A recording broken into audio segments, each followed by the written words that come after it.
Welcome to the slop farm. Enjoy the video. You start by preparing the essentials and taking the first actionable steps. Open XOP and enable tether mode. This creates the secure hotspot you need. Pair your host device over Bluetooth first. This authenticates the link and avoids password prompts later. Once paired, set a clear SSID and WPA2 password and verify battery is above 50% so the tether will remain stable. Make sure to close other network apps to prevent conflicts before moving to the next phase.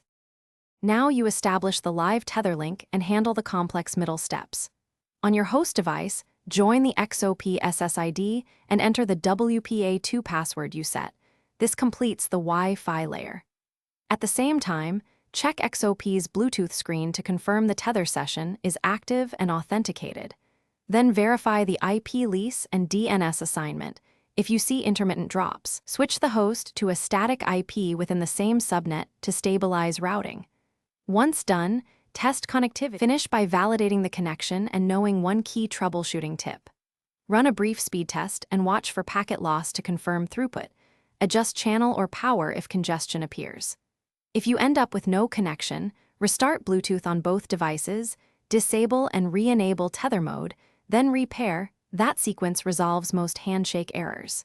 If problems persist, set a static IP and manual DNS on the host. This often bypasses flaky DHCP and restores a reliable tether.